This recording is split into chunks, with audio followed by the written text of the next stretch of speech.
ঘরে 4 টুকরো মাংস রয়েছে, আর আমরা মানুষ হলাম 5 জন। এই 4 টুকরো মাংস দিয়ে কি 5 জনের একবেলা খাবার হবে?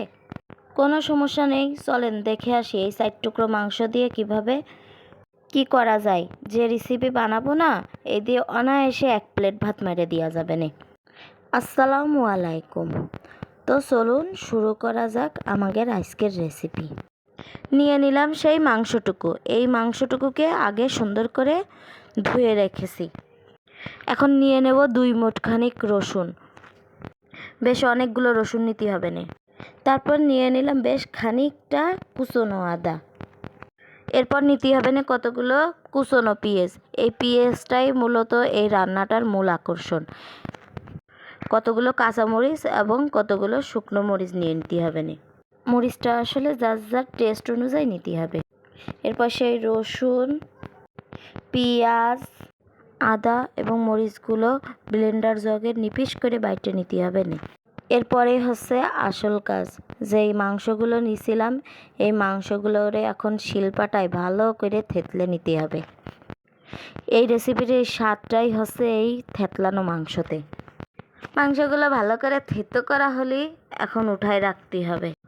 এখন চুলার উপর কড়াইটা দিয়ে তাতে তেল ঢেলে দিতে হবে এবং তেলের মধ্যে পেঁয়াজ কুচি আর রসুন কুচি দিয়ে দিতে হবে না। দিয়ে সুন্দর মতো নাড়াচাড়া করতে থাকতে হবে না যতক্ষণ না পেঁয়াজটা একটু নরম হয়। পেঁয়াজটা নরম হয়ে গেলে এর মধ্যে বাইটে রাখা মশলাগুলো এখন দিয়ে দেব। মশলার মধ্যে কী কী দিছি তা তো আগেই তোমাদের বলে দিছি। তো এখন মশলাটা দিয়ে দিছি, দিয়ে সুন্দর মতো নাড়াচাড়া করতে হবে। এখন এর মধ্যে দিতে হবে না স্বাদ মতো লবণ এবং পরিমাণ মতো হলুদ দিয়ে এরপর এর মধ্যে সামান্য একটুখানি পানি দিয়ে নাড়াচাড়া করতে হবে না। তারপর এর মধ্যে দিয়ে দিতে হবে না 1 চামচ জিরের গুঁড়ো। আমি আমার সুবিধার্থে জিরেগুলো গুঁড়ো করে রাখি। তারপরে দিয়ে দেব 1 চামচ মশলার গুঁড়ো। এরপরে ঘুটানাটা করতে থাকতেই হবে না। ঘুটা হয়ে গেলে এরপরে ওই যে থেতো করা মাংসগুলো এখন এর ভিতরে দিয়ে দিতে হবে।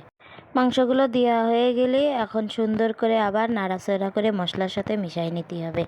ভালো করে নাড়াচাড়া না করলে মাংসের ভিতরে মশলা ঢুকবে না। এইবার এখন ঢাকনা দিয়ে ঢাইকে দিয়ে সুন্দর করে মাংসটা কষাই নিতে হবে না। তো এই তো দেখতেই পাচ্ছেন মাংসটায় তেল উঠে গেছে, তার মানে মাংসটা কষানো হয়ে গেছে। এখন মাংসটারে ভালো করে নাড়াচাড়া করতে হবে না যতক্ষণ না পর্যন্ত একটু ভাজা ভাজা হয়। এই তো রান্না শেষ। এটা খাতি যে কি মজা হইল রে মনি, তা যদি তোমরা জানতে অবশ্যই ট্রাই করে দেখবা আর আমার কথা মনে করবা। আজকের মতো ভিডিওটা এখানেই শেষ করতেছি। ভালো লাগলে লাইক কমেন্ট শেয়ার করে নে, আর আমার পেজটাই ফলো করে নে এরকম নতুন নতুন রেসিপি পাওয়ার জন্য।